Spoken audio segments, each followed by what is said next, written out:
name's Josh Sweeney with Epic Culture, and welcome to the Company Culture Check video series. We're here today at Prototype Prime, the technology co-working space in Peachtree Corners, to meet with the team from Insiten and learn all about their amazing company culture.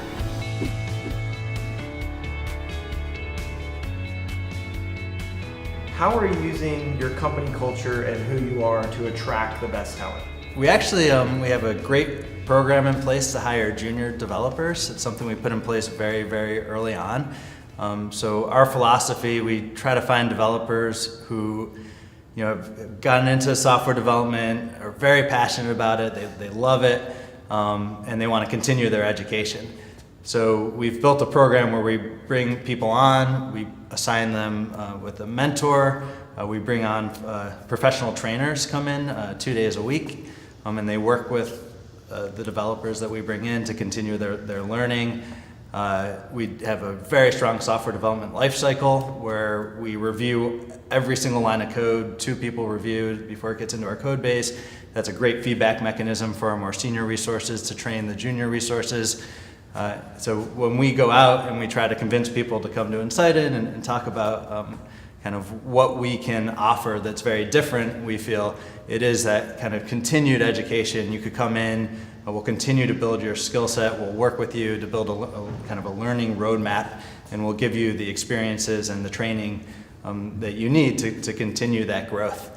I think that combined with kind of the startup feel, we tried to make this feel like a Silicon Valley company, that seems to really excite people who are looking for software development jobs. What's really exciting is when you look at these junior developers, where they are after 6 months, a year of working at Insiten, and then you go and you try to recruit more senior developers who have a couple years of experience. We could really see a difference with the way that we constantly are training and upskilling our employees versus employees that are just like stuck in some back room, solo developing.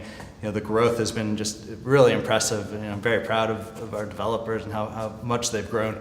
It's very difficult in finding those senior resources and good ones, and senior resources who want to serve as mentors and want to continue training these junior resources.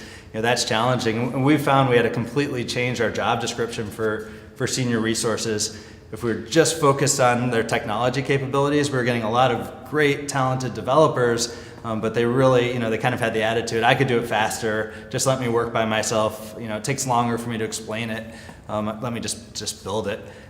So we changed our job description to really highlight that we're looking for mentors, not just senior developers. It's important that they have the technical skills, but a huge part of their job description is getting these bootcamp grads and junior developers, training them, upskilling them, and making them productive on our projects. And that has been a challenge that we continue to try to improve on, is how to work with remote developers, how to make sure they're as plugged in, that they're getting the mentorship. So we do, we pay for them to come down and get, when we're doing, big lunch and learns or training sessions, so that they could work with the team hand in hand. We spend a lot of money on building really powerful conference rooms with video conferencing and good audio, and so it kind of feels like they're here. But it is a big challenge and something that we constantly try to improve. It's so easy to just grab somebody, go whiteboard something, and or do pair coding or mob coding when you're in the same building. But yeah, we're trying to figure out as we grow, as we want to hire more people in New York or other offices, how can we keep the same culture, keep the same communication. So technology has really been key for us to be able to have remote people, but give them a similar experience as if they were here.